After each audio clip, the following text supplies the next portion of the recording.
Como está aquí. Bueno, lo que os estaba contando, ¿vale? El tema de las ciáticas, que son muy comunes en estos deportes, sobre todo por la sobresolicitación de la musculatura pélvica, sobre todo del lado dominante, ¿no? Entonces, pues eso, estaba diciendo que en el caso de una ciática, que muchas veces se habla de la ciática así un poco de manera global, una ciática verdadera es una ciática que viene de origen discal, es decir, que tenemos una hernia, una protusión que nos está pinzando la raíz del nervio y eso nos desencadena un dolor a lo largo de todo el nervio ciático, ¿vale? Pero que muchas veces existen también pseudociáticas, que son dolores que se asemejan mucho a una ciática real, pero que están producidas principalmente por la musculatura pélvica o bien cuadrado lumbar o psoas ilíaco, pero principalmente cuadrado lumbar y piramidal y glúteos, que generan un dolor en toda la parte posterior de la pierna. Ese tipo de dolencias son súper comunes y son bastante fáciles de trabajar, con resultados bastante buenos. Entonces, bueno, comentároslo un poquito. Y luego, dos cositas más con respecto a esto que estábamos hablando, el tema de los prolapsos. Aquí no me voy a detener mucho porque quizás es algo un poquito más técnico y no es una cosa, digamos, desencadenada por el bádminton, pero simplemente comentaros que los prolapsos son caídas de órganos, en este caso pélvicos, ¿vale? Que pueden hacer que por prácticas deportivas repetitivas o incluso por falta de actividad física, falta de tono muscular, pues caigan los órganos. Entonces, pues sobre todo en la mujer pasa mucho que cae pues la vejiga, el útero, la vagina, el recto, incluso en algunos casos hasta llegar a quedar por fuera, ¿no? En grados 3, grados 4, por fuera, aunque son visibles. Entonces, bueno, también comentaros que todo esto tiene cabida dentro de la fisioterapia y que se puede trabajar, ¿vale? De hecho, son cosas del día a día en nuestra consulta. Y luego el tema de las cicatrices que os he comentado, que deben trabajarse en cualquier tipo de cirugía, ya sea pequeñita, hombre, si es una cicatriz superficial, un cortecito superficial, pues bueno, eso, aunque te va a crear un poquito de retracción a nivel del tejido miofacial, pues hombre, va a ser pues menos, no vas a tener que trabajarla tanto, pero en cicatrices más grandotas, en intervenciones más grandes, ya sean de músculo esquelético o no, es muy importante trabajarlo con fisioterapia. Nosotros en nuestro caso, esto, para que sepáis un poco cómo se trabaja con terapia manual, se trabaja también con radiofrecuencia, nosotros tenemos Indiva, y se trabaja también con otras técnicas que se llaman neuromodulación. Bueno, paso a la siguiente. Y ya un poquito cositas así con respecto al bádminton. ¿Qué pienso con respecto a estas cositas que veis aquí en la pantalla? El tema del uso de los sprays de la medicación, ¿vale? Esto es un poco, podemos entrar aquí en debate. Yo no soy muy partidaria, pero os explico. A ver, la medicación a nivel de analgesia me refiero, pues bueno, puede ser útil en ciertos momentos en los que realmente tenemos un dolor muy agudo en un momento puntual de una competición y tal, y pues queremos un poco paliar esos síntomas. Lo mismo que en los sprays. Los sprays me refiero el Reflex o cremas como el Fisiocrem, que algunos, bueno, no me acuerdo ahora mismo de otras, pero vamos, que hay un montón de cremas que dan calor y demás. Pues este tipo de cosas, entre comillas, ayudas, a priori, a lo mejor tú te echas crema y demás antes de un partido y te puedes notar alivio. Lo que hace eso es calentar la estructura, pero realmente el daño que hay a nivel interno es el mismo y lo que va a ocurrir es que te vas a sentir mejor, vas a jugar un partido, vas a solicitar la zona muchísimo más y cuando viene el periodo de enfriamiento los síntomas van a ser mucho más altos que antes. Entonces, pues ya os digo, para cosas muy puntuales, para cuando sabemos que tenemos o que tenemos que rendir en un momento dado y hay que hacerlo sí o sí, o tenemos muy controlada la lesión y simplemente una pequeña ayudita, sí, pero no por norma utilizarlo, porque al final es un parche para no querer ver la lesión que tenemos ahí. El siguiente punto que pone una K y una T, eso es kinesiotaping, ¿vale? El vendaje neuromuscular, las tiras de colores, ¿vale? Lo mismo, el vendaje a mí me hace mucha gracia porque hace un tiempo, no sé si lo visteis, que empezaron a vender los vendajes en el Lidl. Y entonces te vendían una caja con vendajes y un vídeo. Entonces tú te ibas a tu casa, te ponías el vídeo y entonces te ponías tú, según lo que tú creías, el vendaje. Pues bueno, esto no debe ser así, ¿vale? El vendaje neuromuscular es una ayuda al tratamiento. No significa que ponemos un vendaje muscular y ya el resto no hay que hacerlo para nada, sino que nosotros, por ejemplo, en consulta, en el caso de deportistas, lo usamos muchas veces, no siempre, muchas veces lo usamos como un complemento ya final al tratamiento. Por ejemplo, si queremos preparar la zona para luego hacer un rendimiento en una competición, ¿no? Por ejemplo, en el caso que es muy típico, en el caso de los esguinces de tobillo, que antes sabéis que se ponían mucho los vendajes funcionales, estos que son blancos, ¿no? El esparadrapo este duro, que se ponía y se vendaba ahí el pie a tope, y bueno, y con eso es que no puedes, realmente eso te limita la movilidad bastante. Entonces, con el vendaje neuromuscular lo que conseguimos es una estabilidad en el caso de la aplicación para el esguince, quiero decir, una estabilidad del pie, pero nos permite una cierta movilidad, pues por si queremos hacer mucho más funcional esa zona. Entonces, bueno, el vendaje depende de la estructura que queramos trabajar y la lesión que tengamos, pues se pone de una manera o de otra, se pone con una cierta tensión más o menos, de un extremo a otro, con un tipo de corte u otro. Pero bueno, creo que el ejemplo del esguince es de los más conocidos y quería aclararos esas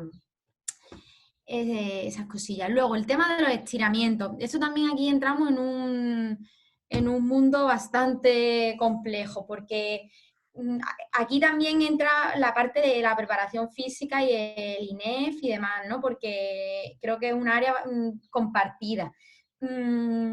Nosotros no podemos decir, hay que hacer estos estiramientos tanto tiempo, tantas veces como por norma, porque en un jugador tendrá una aplicabilidad y en otro jugador tendrá otra según el momento en el que esté, según la lesión que tenga o a lo mejor no tiene ningún tipo de lesión.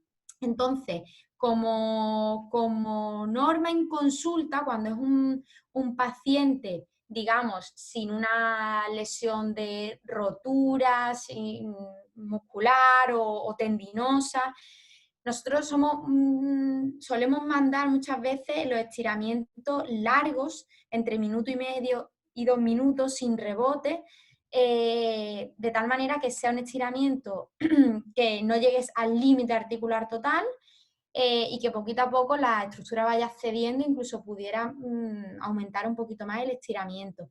Pero ya os digo, esto no es, estiramiento hay de muchos tipos, de muchos tiempos y de muchas formas diferentes, entonces lo ideal es que de manera general, después de un esfuerzo, no justo después, sino digamos, por ejemplo, 2 días, 3 días después, o incluso de manera habitual en casa podamos hacer este tipo de estiramientos, pero según el momento de una lesión, incidiremos más en una aplicabilidad u otra, ¿vale?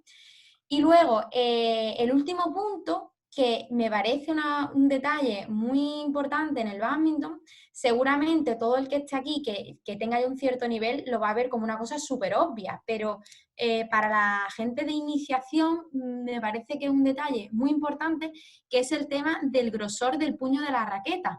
Mm, eh, Muchas veces empiezas a jugar y pues vas probando, ¿no? Pruebas con un gris de toalla, pruebas con otro que no sea de toalla, pones 2 gris, quitas el de abajo y pones solo uno, y entonces tú te vas adaptando a lo que está más cómodo. Y muchas veces pasa que tú a lo mejor estás acostumbrado a usar un gris solamente, o incluso el que viene más el que le pones encima, con un grosor pues finito, ¿no? Digamos, que te permite tener una holgura en la raqueta cuando no estás golpeando y que, pues bueno, pues que un día decides que quieres poner uno de toalla y encima se lo pones encima del que ya tienes, ¿no? Claro, te empiezas a jugar con un puño mucho más grueso del que tenías antes. Esto que nos conlleva, lleva a tener que hacer una presión continua sobre la raqueta porque se nos escapa y eso lleva a continuamente estar con la musculatura del codo en contracción. Parece una tontería, pero os lo digo porque aparte de que lo vemos en los clubes, en cuanto a la fisioterapia, me han llegado muchos pacientes con este tema. Y igual que cuando el que corre decide un día cambiar de zapatillas y ponerse a correr 15 kilómetros, o el que se compra unas zapatillas de bádminton y el primer día se echa un partidazo sin haberlas probado antes en casa. Pues el tema del puño, lo mismo. Cuidado con el grosor excesivo de los puños de la raqueta de bádminton, ¿vale? Que a veces pueden generar demasiada tensión en la musculatura del antebrazo, tanto en la zona anterior del codo como en la posterior. Y bueno, este tema que también me comentaste que queríais hablarlo un poco, porque ahora creo que está bastante de moda el tema del rodillo y bueno, también tiene para hablar un rato y te puedes meter ahí en muchos temas. El rodillo a priori lo que nos ayuda es a trabajar a nivel de mejora del rango articular, es decir, nos ayuda a quitar tensión a nivel miofacial, a nivel de la musculatura y de toda la capa que nos envuelve, que es la fascia, ¿vale? La fascia, para que hagáis una idea, a mí me gusta mucho poner el ejemplo de los filetes de pollo, porque aunque a lo mejor haga gracia, es súper gráfico. Cuando compráis un filete de pollo y vais a cocinarlo, siempre veis que hay como una capita como blanquecina, como algo que lo recubre, pues ese es el tejido fascial, ¿vale? Entonces, esa fascia es un tejido más que tenemos en el cuerpo que se encuentra en todas las estructuras, tanto en los órganos, corazón, pulmón, musculatura. Lo que pasa es que en cada zona pues se llama de una manera diferente. Por ejemplo, en el corazón se llama pericardio, ¿no? O en el pulmón se llama la pleura. Pues bueno, a nivel muscular esa fascia también existe. Y con el rodillo lo que hacemos es mejorar la movilidad y quitar tensión en esa estructura. ¿Qué pasa? Bueno, también el tema de trabajar un poquito sobre los puntos gatillos, que al final, bueno, tensiones en sitios concentrados de musculatura que generan dolor irradiado, incluso dolor a la presión, ¿vale? Y cuando trabajamos con el rodillo, pues ayudamos a quitar un poquito estas tensiones. Pero ya viene el tema de pasarme con el rodillo. Cuidado, porque aunque esto es la parte buena, si yo me paso con una presión excesiva o demasiado movimiento y demasiada incidencia en una misma zona, que normalmente se suele utilizar más en musculatura de miembro inferior y de parte posterior en la espalda, pues bueno, si hacemos una incidencia bastante grande podemos llegar a generar un exceso de inflamación, ¿vale? Incluso agujetas a los días posteriores. Entonces, también en este tema os quiero transmitir que lo ideal sería que os lo pautaran, que si tenéis un fisio o si tenéis un preparador en los clubes y demás, que sea esa persona quien os paute según el tipo de molestia o según el tipo de lesión o si no hay lesión, cómo debemos utilizarlo, ¿vale? Y bueno, aquí os he dejado algunos estiramientos que, aunque al final he puesto muchos, pero que me parecen súper importantes en el bádminton. Uno de ellos es el cuadrado lumbar, ¿vale? Que es el que tenéis aquí a la izquierda. Esta vez hay gente que le cuesta llegar a estirarlo. Hay bastantes tipos de estiramiento para este mismo músculo, pero para que os hagáis una idea, el cuadrado lumbar es un músculo que está pues en la parte lumbar y que es el que nos deja el típico lumbago, el que cuando te levantas y no te puedes mover, uno de los causantes es este, cuando el origen es a nivel muscular, ¿vale? Este es el típico dolor después de una competición que te quedas hecho una alcayata en la zona lumbar. Este es uno de los culpables, ¿vale? Y otro culpable es el psoas, que es este que tenemos aquí, que es un músculo que está justo delante del cuadrado lumbar, ¿vale? Y que es el que nos hace el movimiento de levantar la pierna hacia arriba, digamos, corriendo, por ejemplo, el que hace ese gesto en la pelvis, en la flexión de cadera, es el psoas. Luego también me parece muy interesante trabajar el tema de los abductores, ¿vale? Que al final pues, lo solicitamos bastante en bádminton. Aquí trabajamos el estiramiento de la musculatura rotadora de hombro, de pelvis, piramidal, obturadores, ¿vale? Que lo hemos hablado antes. Y aquí también uno muy importante es el dorsal ancho, que este músculo ya os digo que es muy importante porque tiene una continuidad desde la parte pélvica hasta el hombro. Aquí no se ve su inserción, pero se inserta en el hombro. Entonces imaginaros la de relaciones anatómicas que hay ahí. Y luego, pues, otro estiramiento más, este primero, que es para musculatura rotadora de hombro. Este también hay que cogerle el truquillo porque hay veces que no es fácil llegar a sentir la tensión, pero bueno, deberíamos sentir la tensión en esta zona de aquí, ¿vale? Yo creo que veis el puntero en la zona anterior del hombro. Luego, musculatura posterior del hombro, ¿vale? Pectoral, que ya hemos hablado que es súper importante en mucha patología relacionada con el miembro superior, y el pectoral lo podemos trabajar, estirar en 3 posiciones, con la mano más arriba, con la mano a media altura, como está este muñeco, y más abajo, para estirar los 3 haces que veis aquí del propio músculo, ¿vale? Y luego pues aquí hay un montón de variedad de estiramientos para la zona de los isquiotibiales. Pues bueno, supongo que de este ya controláis bastante. Y bueno, ya con esto casi que termino. Lo primero, daros las gracias por haberme escuchado y haber aguantado todo este ratillo. Daros las gracias también a Fran y al Club de Ronda por haber contado conmigo en esta charla. Y también me gustaría, para los que estáis escuchando, que a lo mejor todavía estáis estudiando, que estáis no sé, en la ESO, en bachillerato y todavía no sabéis muy bien qué hacer, pues animaros a que os decantéis, a los que os guste, por la fisioterapia, porque al final es una área, una disciplina súper interesante, que al final trabajamos no solamente la lesión como tal, sino que es una profesión súper bonita, donde estás en contacto con un montón de personas, donde ayudas a muchas personas y al final donde creas un vínculo muy grande con tus pacientes, porque pasamos muchas horas con ellos en la consulta.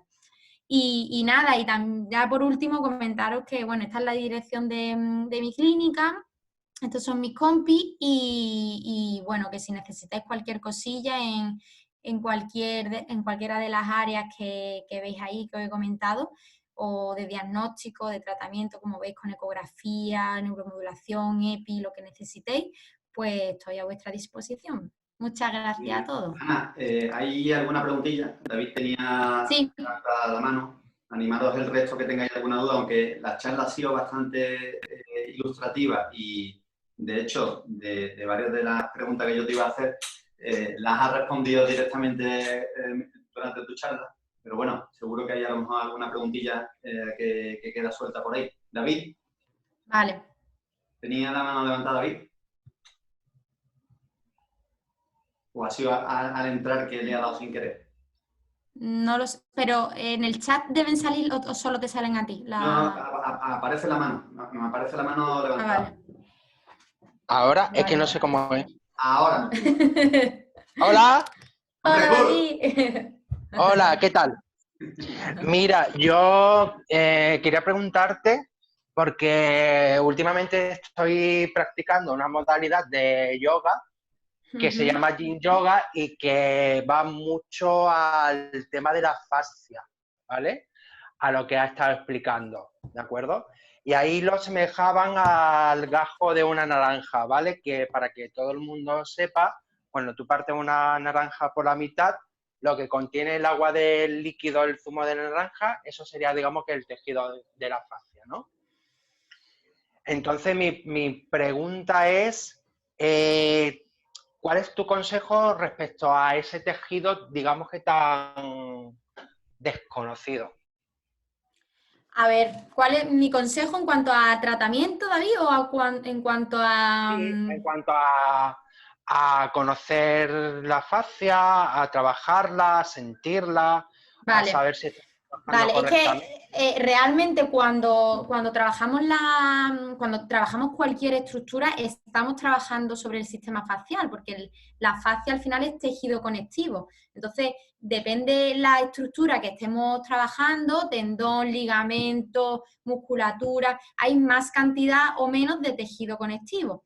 Pero la idea que os he dicho antes, para que os lo imaginéis, es esa. La fascia al final es a nivel muscular hablo, ¿vale? Ahora, es un tejido que está, digamos, como envolviendo al músculo. Entonces, tú puedes trabajar o bien en toda la estructura muscular y facial, o tú puedes trabajar a nivel de capas, ¿no? Entonces,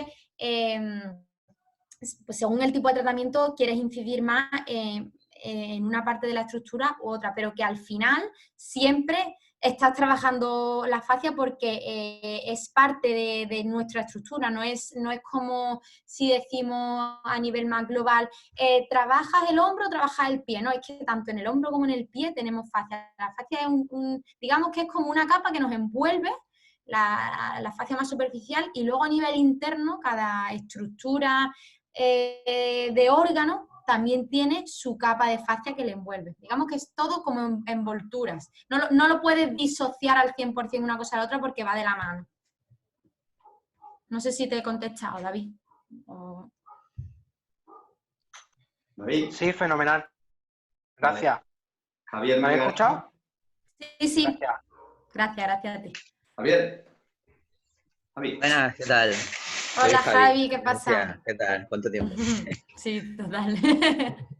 Nada, primero enhorabuena porque la verdad es que ha sido bastante interesante y bueno, ha aportado ahí muchas cosillas prácticas. Y luego preguntarte, es verdad que desde hace unos años le damos mucha importancia al trabajo de la cadera, a la movilidad de la cadera, y se hacen muchos trabajos con goma para el fortalecimiento y tal. Quería comentarte si eso puede prevenir de algún modo lo que comentaba de los problemas sobre el suelo pélvico. Y luego también si recomendaría ese tipo de trabajo con goma, que hacemos mucho ahora para la cadera y el hombro, antes del entrenamiento, después, o depende del objetivo. Vale. Pues mira, el tema de las gomas a mí me parece un trabajo súper interesante, sobre todo porque no estás trabajando con mucho impacto, y si hay patología del suelo pélvico, pues es una de las herramientas con las que podemos trabajar. Lo que pasa que siempre para mí es muy importante a nivel de fisioterapia, primero el diagnóstico, el trabajo con fisio, y ya después le mete el ejercicio terapéutico. Porque muchas veces te llega el paciente que quiere entrenar, ¿no? O gente que está en alta competición que no puede parar de entrenar. Tenemos ahí muchos tipos de pacientes en el que vas a poder dejar más el ejercicio o vas a poder dejarlo menos. Pero bueno, en un caso así más estándar, donde pares el ejercicio, lo ideal siempre es empezar el trabajo con fisio, y cuando ya tengas ese paciente encaminado le empiezas a meter pautas de ejercicio terapéutico, porque si no, ya pasa mucho que como le mejores un poquito y le des vía libre para hacer ejercicio, ya la has liado porque ya sabemos lo que va a pasar, que se va a inflar de hacer ejercicio y vamos a volver otra vez para atrás. Eso por un lado. Luego, el tema de trabajar con gomas para estabilizar la pelvis, yo estoy de acuerdo con ese tipo de trabajo, porque además es muy dinámico, con lo cual puedes trabajar con diferentes tipos de contracciones concéntricas, mantenidas excéntricas, no isométricas. Y luego el tema de suelo pélvico, sí que os aconsejo a nivel femenino que todas las chicas, todas las mujeres que vayan a dar a luz o que hayan dado a luz deben hacerse una exploración y una valoración del suelo pélvico. No es algo que a día de hoy esté todavía muy muy extendido, pero porque todavía no se conoce del todo en el área de la fisioterapia, pero esto es fundamental y tenemos un montón de casos en el bádminton de madres, ¿no? Entonces, súper interesante hacer una valoración. Y luego en chicas que a priori pues no tengan nada, si os comentan algún tipo de dolor, hay veces que también puede molestar la zona de los abductores o que puede molestar en la zona de los glúteos pegado al sacro como muy interno y se confunde con una ciática, con un dolor del piramidal y al final es a nivel interno del suelo pélvico. Pues bueno, también si tenéis en vuestras ciudades alguna referencia o si me preguntáis y yo conozco a alguien, pues os lo diré.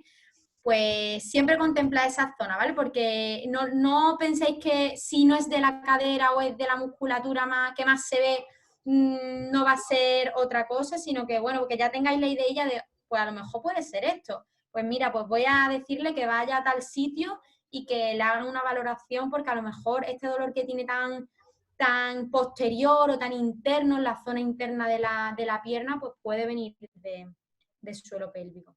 Lo estoy comentando un poco con dolores relacionados con la práctica deportiva, ¿vale? Pero que podrían ser de otras estructuras que no fueran musculares. No sé si me deja algo en el tintero, Javi. De antes o después, trabajar la prevención con gomas antes o después. Vale, sí, antes de... Claro, es que depende del objetivo.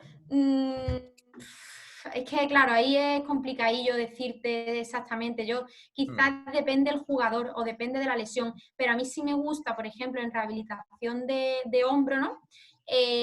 Una especie de, después del calentamiento y demás, hacer un poquito de trabajo con gomas para calentar esa estructura, para trabajarla de forma no agresiva y evitar ejercicios más fuertes que a lo mejor están acostumbrados a hacer los jugadores sin patología de pesas, de press de banca, ¿no? Que a lo mejor saliendo de una lesión, pues antes nos vamos a trabajar con gomas antes del entrenamiento o después, evitando sobre todo el impacto. Pero sí que podríamos trabajar en algunos casos con gomas para un calentamiento previo.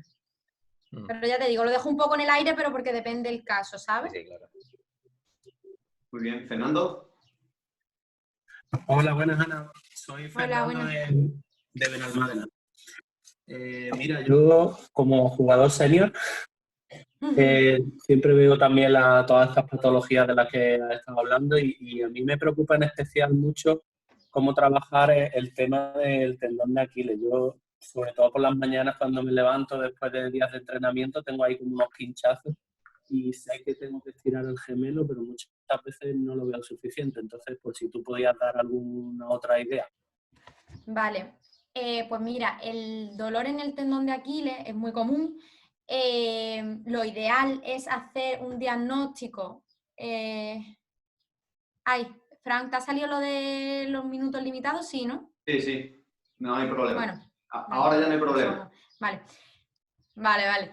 El tema del tendón de Aquiles, hay dos partes que es importante ver. Por un lado, a nivel de fisioterapia, un diagnóstico exhaustivo, porque hay veces que tenemos un dolor en el tendón de Aquiles y el tendón como tal está bien. A lo mejor viene la lesión de musculatura de sóleo, musculatura de gemelo, musculatura de tibial posterior, otro tipo de, zona de, digamos que el sóleo y el gemelo, el músculo cuando llegan a la zona del talón se convierten en tendón de Aquiles y luego ya pasan a ser fascia plantar, ¿no? Entonces, muchas veces duele el tendón porque hay un problema en el tendón o muchas veces duele el tendón, pero luego hacemos una ecografía y el tendón está bien. Y es un dolor que está provocando zonas más superiores como pueden ser lo que te he dicho, el sóleo, el gemelo.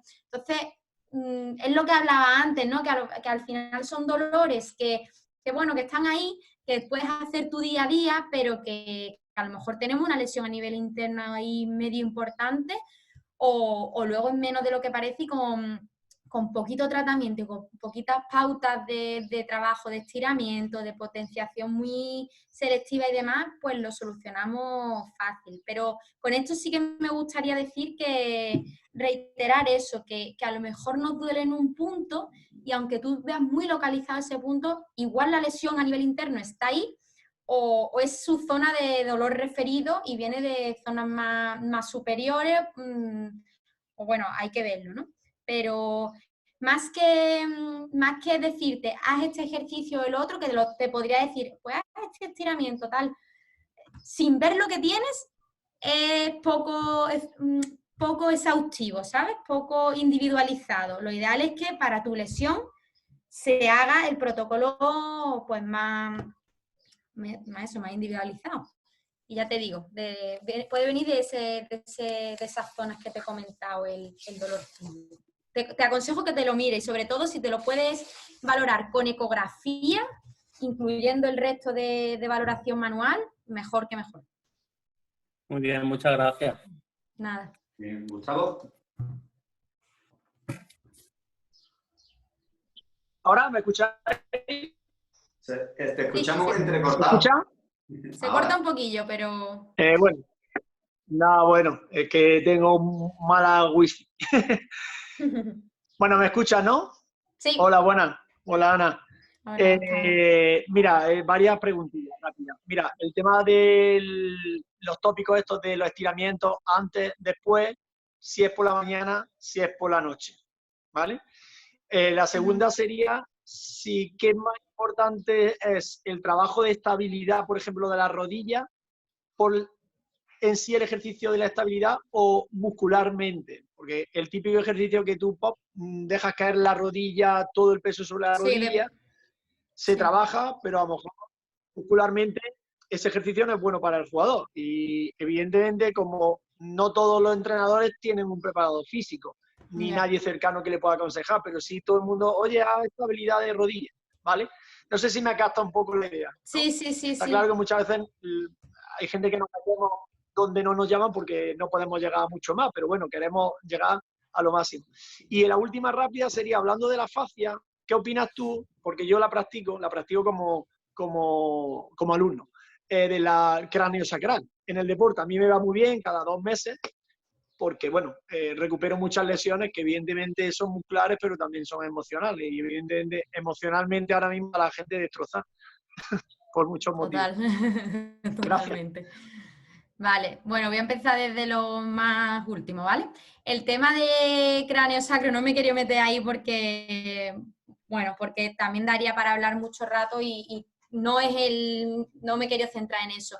Sí estoy a favor, bueno, no es que esté a favor o no a favor, al final eso lo que nos está hablando es que a nivel de estructuras lo que he dicho, que nos envuelven, hay una conexión facial entre el cráneo y el sacro, y por el medio pasamos por la columna. Entonces, en el cráneo tenemos las estructuras faciales, las meninges, que son las que nos envuelven a nivel craneal, y que una meningitis es una inflamación en esas capitas de fascia, ¿vale?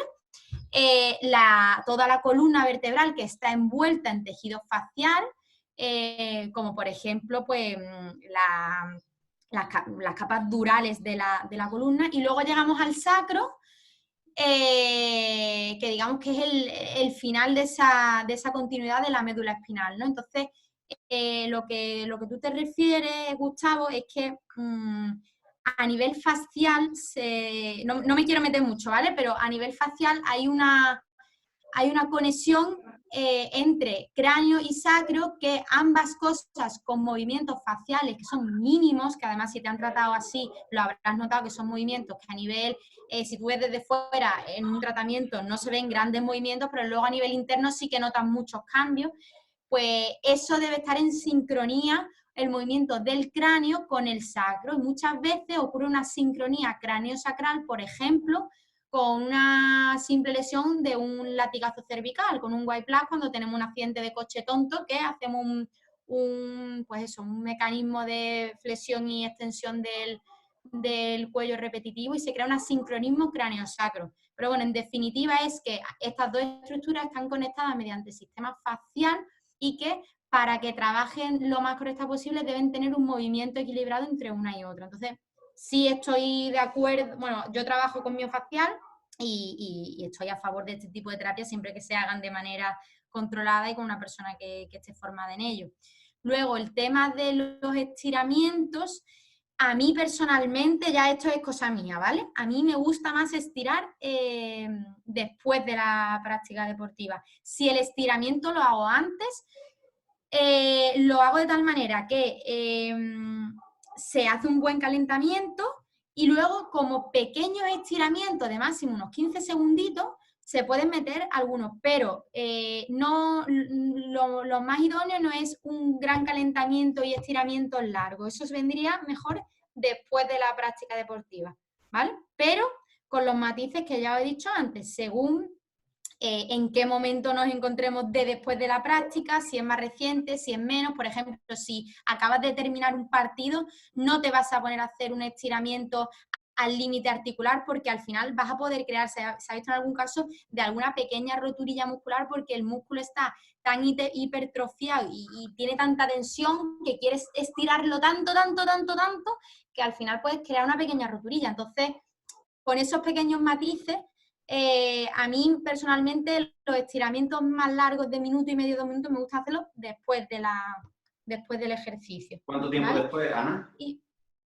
A ver, es lo que os digo, se puede estirar desde que realizas el ejercicio a ya lo que tú quieras. Al final el estiramiento, yo soy partidaria de que nunca, si no hay una lesión, no te va a venir nunca mal.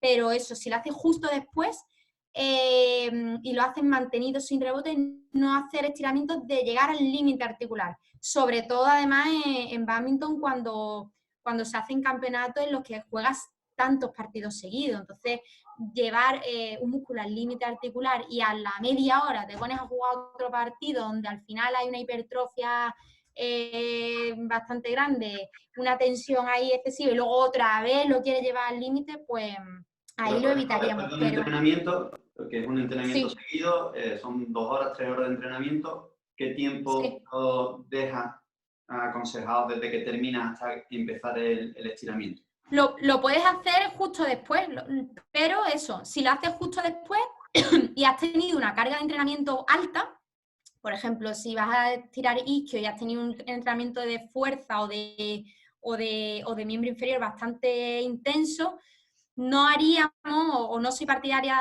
hacer estiramiento justo después, llevando al límite articular total. Los podemos hacer largos, pero no a nivel articular del todo intenso. Pues a lo mejor te voy a decir así a grosso modo, pero si estás llegando a un límite de tensión de un 80%, pues no vamos a llegar justo después de jugar a ese 80%, lo vamos a hacer más suavito.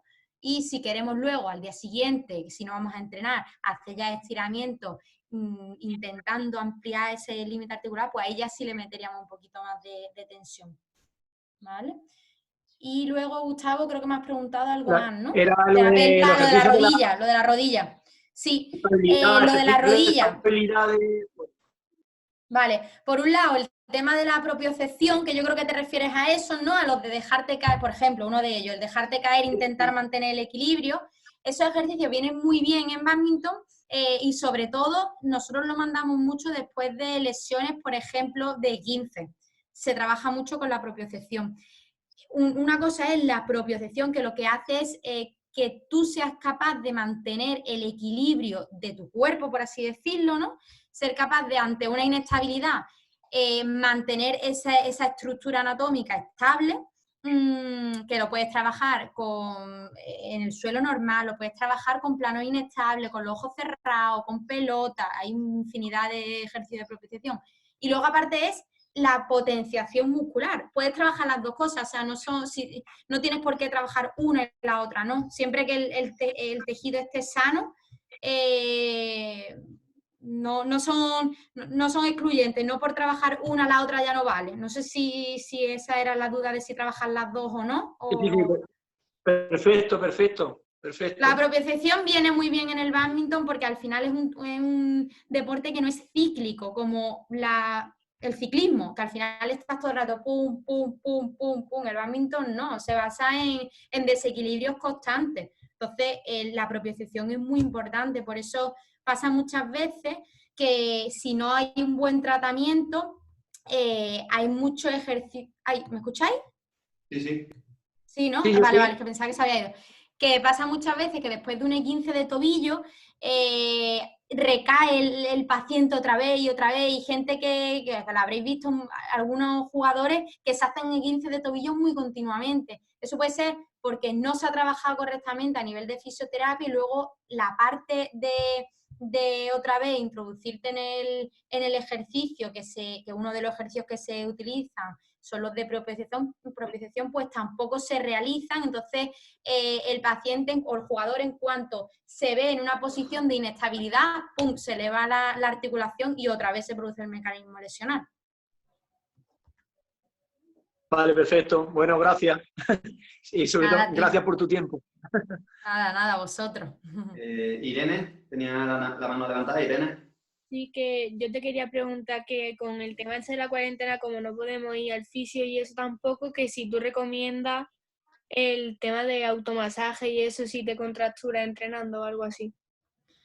Bueno, ya por suerte el lunes puede ir al fisio, a algunos fisios, por lo menos nosotros abrimos el lunes, pero sí que es verdad que nosotros, ya esto no es justamente tu respuesta, pero estábamos ahí pensando a ver qué iba a pasar y en esta cuarentena había un montón de gente sintomática, una de las causas por la inactividad, porque es tan malo tanto el pasarse entrenando como todo lo contrario, ¿no? Y la verdad que tantos días en casa, pues machacan demasiado.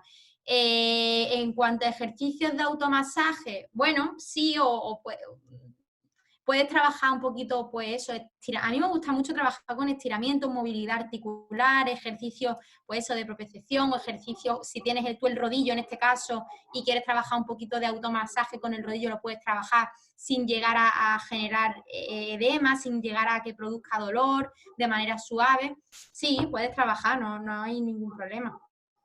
Te lo digo un poco así a nivel global. Lo que pasa es que luego automasaje de otras zonas, no sé si te refieres con algún aparato en concreto o a nivel manual, no sé si... Manual, en plan, si tienes una contractura que tú ahí te ves y eso. Bueno, lo puedes descargar un poco, lo que pasa es que un poco así a nivel inespecífico, por relajar un poco, pero eso, a nivel más globalizado e inespecífico. Pero bueno, lo puedes hacer. Vale, gracias. Galacita, ¿qué nombre tiene? No sé quién es. Sí, Enrique Díaz. Ah, Enrique. Sí, ¿me escuchas o no? Miliciao. Yo tengo la suerte de que ya tengo cita, tengo muchas dudas que ya te diré en la consulta. Vale. Pero ¿me escucháis bien, no? Sí. Sí. ¿Me escuchas bien? Sí. Pues una preguntilla a plazos. Yo tengo muchas dudas ahora de plazos y tal, ¿no? Entonces, claro, estoy viendo que el bádminton pues, es muy exigente, ¿no? A nivel articular. Tengo una fractura de peroné, llevo 2 meses de baja, tal, y estoy en recuperación, ya no tengo la escayola, y ya tú me darás las pautas. Te quiero decir que también quiero saber si la fisioterapia hasta qué punto es influyente en la recuperación, claro. Y después, ¿cuándo puedo volver a la pista con garantías seguras, ¿no? Sin jugármela a recaer ni nada de eso? No sé en el grado de dureza que tengo la lesión y todas estas cosas ya te las preguntaré, pero pues simplemente uniendo un poco a la pregunta anterior, pues yo creo que es un tema interesante, el tema de la fractura y el plazo de volver a la pista, ¿no? A nivel un poquito exigente como le damos nosotros, ¿no? Vale, pues bueno, Enrique, el tema de, creo que esto también puede ser interesante para todos, el tema de la fractura, depende del tipo de fractura, porque normalmente una fractura que es en una zona articular, pues la recuperación es más lenta o suele ser más complicadilla porque es la zona donde llegan todas las inserciones, donde hay más cantidad de ligamento, entonces suele ser un poquillo más fastidiosa la recuperación para volver a la práctica deportiva. En el caso de Enrique, pues lo primero que tendremos que hacer es valorar en qué grado de osificación está esa fractura, que suponemos que ya está bastante bien.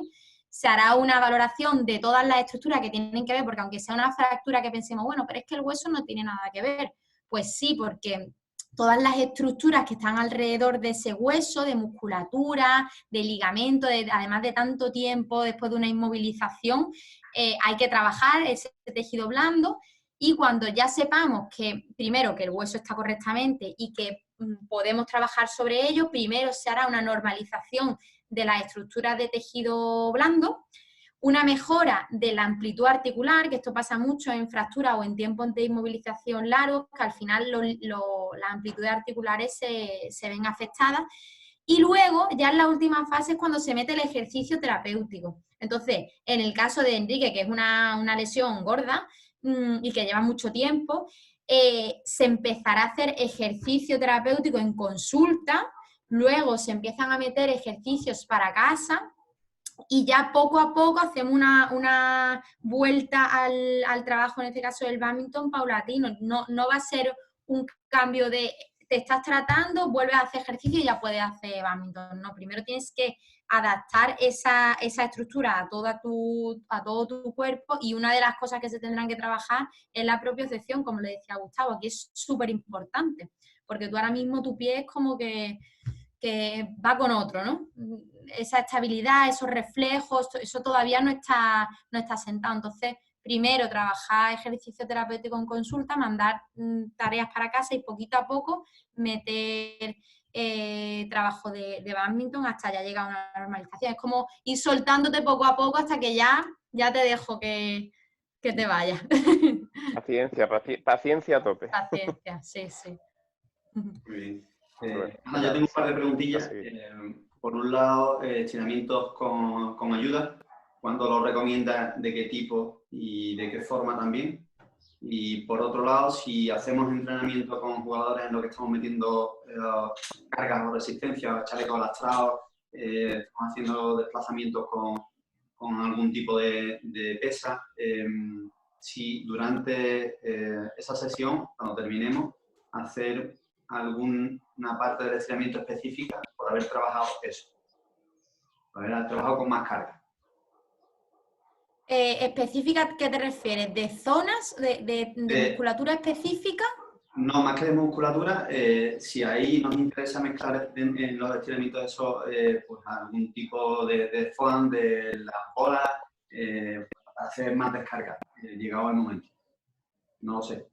Vale. Vale, es lo que os comentaba antes, el tema de la intensidad del ejercicio. Si has hecho un ejercicio muy intenso, con cargas muy intensas, donde la musculatura está bastante, digamos, cargadita, ¿no?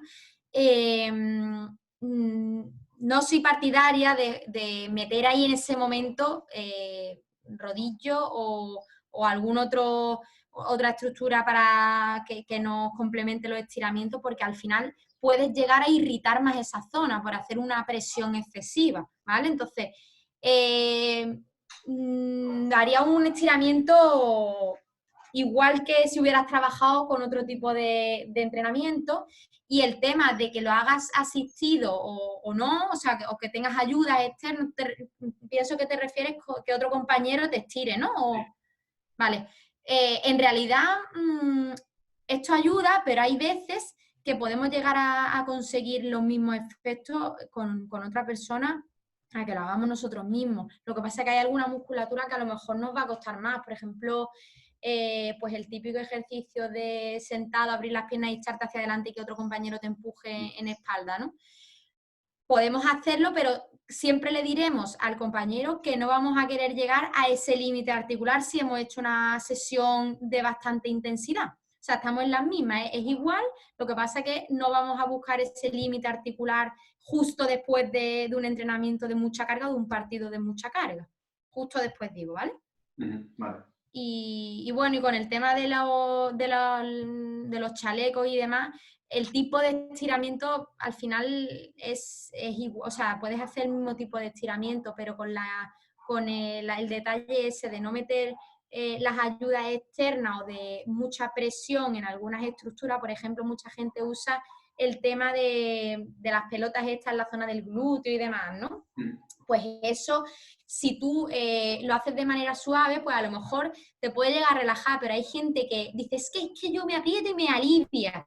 No, o sea, te alivia en el momento porque estás silenciando al final esa estructura y a nivel de estímulo nervioso lo estás silenciando, pero luego a lo mejor lo habéis escuchado alguna vez, que aparece un dolor mucho más intenso. Si nos metemos ahí un trayazo con una pelota en la zona del glúteo, podemos llegar a irritar el nervio ciático si lo hacemos muy intenso. Entonces, por eso ahí no soy partidaria de meter demasiada caña, no por apretar más, igual que en las sesiones. Aunque yo soy cañerilla cuando hay que serlo, no por apretar más en algunas técnicas es mucho más efectivo, al revés, incluso al final puede ser perjudicial para el paciente si te pasas. Por lo mismo con los estiramientos. Vale. Gustavo, ¿tienes una preguntilla?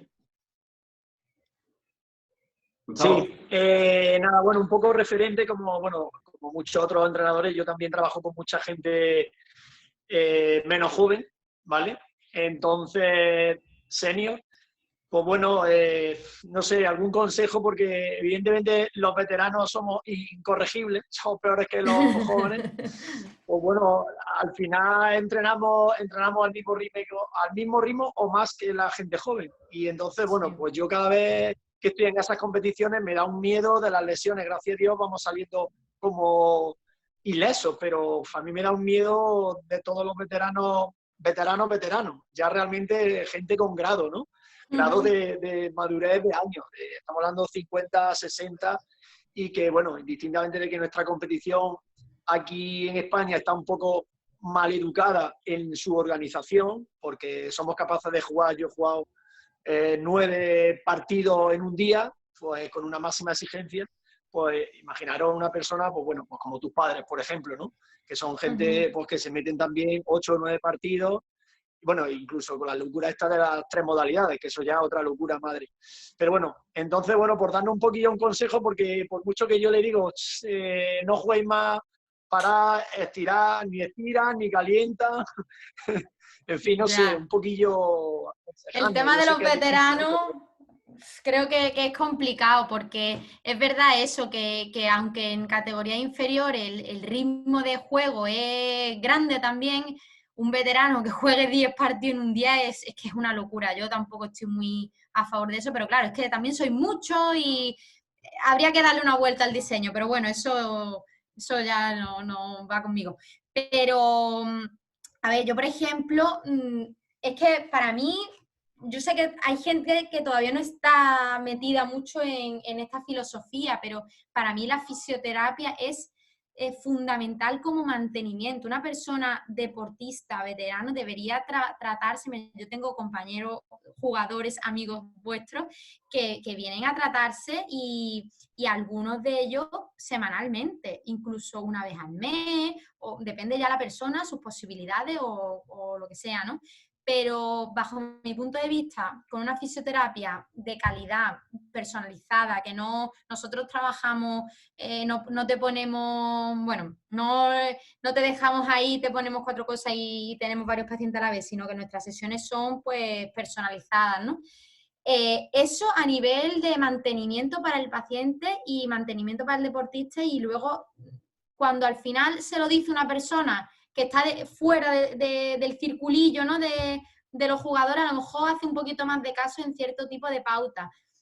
Sabemos que aunque nosotros muchas veces mandamos tareas, la mitad de la gente, pues bueno, hay veces que hay gente que es muy, muy exigente y lo hace todo, pero hay muchas veces que no. Entonces sabemos que contamos con ellos. Los veteranos, para mí es fundamental que se tratasen todos dentro de sus posibilidades, y luego, ¿qué hacemos? Es que claro, es que es un tema muy complicado, porque un veterano al final, del nivel que sea, jugáis partidos intensos.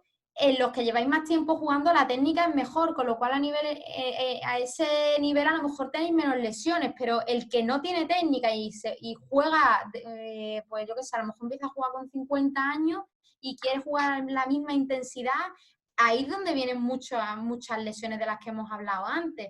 Entonces, es complicado, porque ¿cómo empieza a trabajar la técnica en un jugador que empieza a jugar al bádminton con 50 años?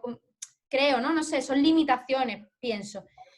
Y no sé, yo por mi parte lo que te he comentado, y por vuestra parte, pues sí, pues habría que estirar, habría que calentar, no habría que tener tantos partidos seguidos, pero llevados a la práctica, no sé, ¿quién hace eso realmente en un campeonato?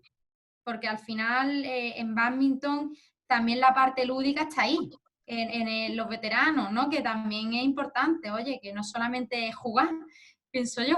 Entonces, complicado, Gustavo. No sé si quieres alguna recomendación de otro tipo, pero aparte de la fisioterapia como mantenimiento mensual, por así decirlo, tenemos limitaciones en el entrenamiento con esta población.